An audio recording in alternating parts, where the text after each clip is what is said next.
did in the Olympics with a broken neck is just nothing short of insane. Yeah. How did you do that? I didn't have a choice. I mean, what happened was I got thrown on my head in the first round Pull of the that Olympic microphone trials. up close to you. There you go. What happened was I got thrown on my head the first round of the Olympic trials, and I broke my neck and I didn't know it, so I kept wrestling. My arms were numb and my neck was in excruciating pain, and I wrestled through the semis and won, and then I had to go on to the finals and wrestle, and I won there. So I won the first round of the Olympic trials with my neck broken. I went home the next day and I went to my doctor and he took an MRI of my neck. He said, you have 4 discs or 4 broken vertebrae and 2 discs sticking directly in your spinal cord.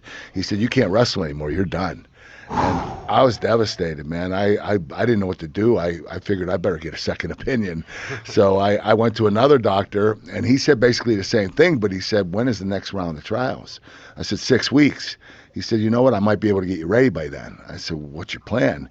He said, well, you're not gonna be able to train much. You're gonna have to let your neck rest and heal for the next 6 weeks. And it won't be completely healed, but it'll be healed enough that you can still go. And what I'm gonna do is I'm gonna have a doctor travel with you, and this doctor's gonna stick you with 12 shots of Novocaine in your neck 5 minutes before each one of your matches. He said, therefore, you won't feel the pain, you'll forget your neck is broken, and you'll wrestle more freely. But he said, I'm warning you, an hour after your matches are over, you're going to be in excruciating pain from the abuse your neck takes during those matches. And he said, are you okay with this? And I said, yes, and it worked. Wow. Yeah.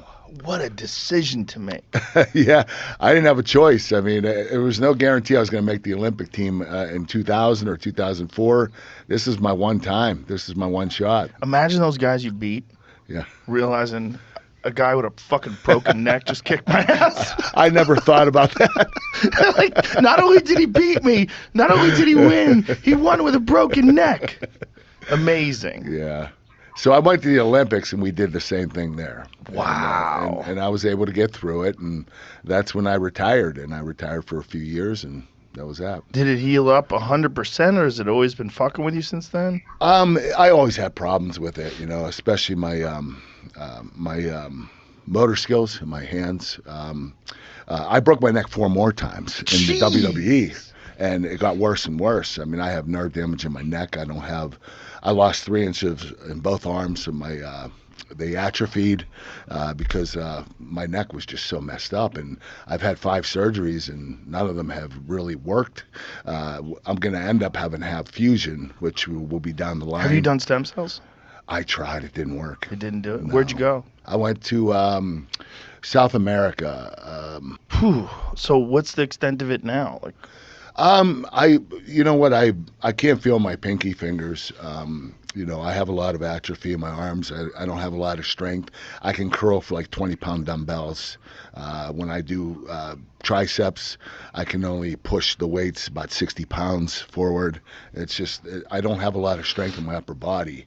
And so the thing is, if you look at my chest right here, you'll see there's a dip here. yeah. Okay, that's from my neck. That's a nerve that died and no longer have this muscle in my chest. I have a complete ripple through my chest. It'll never come back. And I'm afraid it's going to happen again, so I'm going to have fusion sooner than later, because if I don't, the damage is going to get worse and worse, and then, my arms are going to end up just shrinking to nothing. Have you looked into replacement discs? Yeah, no, but you know what? I just got an email from a doctor in New York, and he told me he was doing it, and so I'm going to call him in this next couple of weeks to see if we can set up an appointment. We've talked about this on the podcast so many times, but just the physical abuse that wrestlers take, both amateur wrestlers and then maybe even more so in the pro wrestling game. Yeah. It's crazy. You know what? I've been injured a lot in amateur wrestling, a lot, but nothing compares to pro wrestling. I have been so beaten up there. I barely was ever 100% healthy. I would tear a hamstring or a groin or whatever. That'd be something small, and it would debilitate me a little bit, but I was still able to work around it. You learn as a pro wrestler how to work around injuries. I actually wrestled Brock Lesnar in WrestleMania 19, the main event, with my neck broken. I had to have surgery the following day. Wow. And so it's crazy. The pro wrestling is just ridiculous. You wrestle, you're on plywood. There's a cloth above it, but it's literally hard like plywood. There's no spring under the ring, or it's not a box spring or a bed. It's plywood. That's what you bump on. That's so crazy. Yeah. Why do they do it that way? I don't know, because it makes the sound. Yeah, it makes a loud sound. That's why they don't care about the health of people. They just care about the sound it makes. When you're at one live, it doesn't really translate to TV as cool as it is live. Yeah. You hear that pop, and I think they have microphones underneath. Oh, and stuff they have microphones that accelerate it through the speakers and like boom, boom. Yeah. It's very, very exciting. It's one of those things that's 1,000 times better live. Isn't there a way they can like put a layer of wood and a layer of wood and then the foam, so the wood slams into the wood but you feel the foam? Well, if you do that, then they see your little feet pushing into the foam. Oh, and they're like, oh, how you get a run on it? Yeah. Yeah, I guess.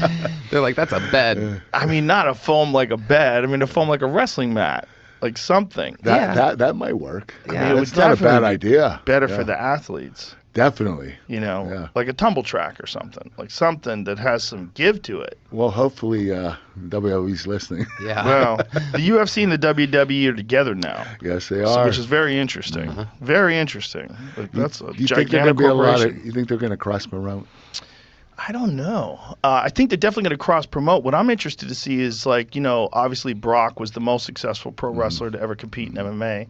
And CM Punk tried it. I'm going to be interested to see how many other guys. Bobby Lashley did it.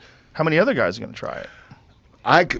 When I look at that partnership, I see a lot of fighters crossing over to wrestling. Yeah. But I don't see many wrestlers crossing over to fighting. Right. I mean, that's a completely different beast. Yeah. I don't think there are many wrestlers that could go in there and mix it up with those guys. Well, that's what's so sensational about Brock. It is. He you know what? He's adapted to everything in his life. The kid is unbelievable. For his size, he's 310 pounds. He's the best athlete I've ever been in a ring with. I mean, he's explosive, he's quick, he's fast, he's strong as hell. I did wrestle him one time for real, and the thing was, what happened was, when he came up from training from OVW, someone went up to him and asked him how he'd do against Kurt Angle. He said, "I kick his ass." So, okay, they're starting the pie, they're getting shit rolling.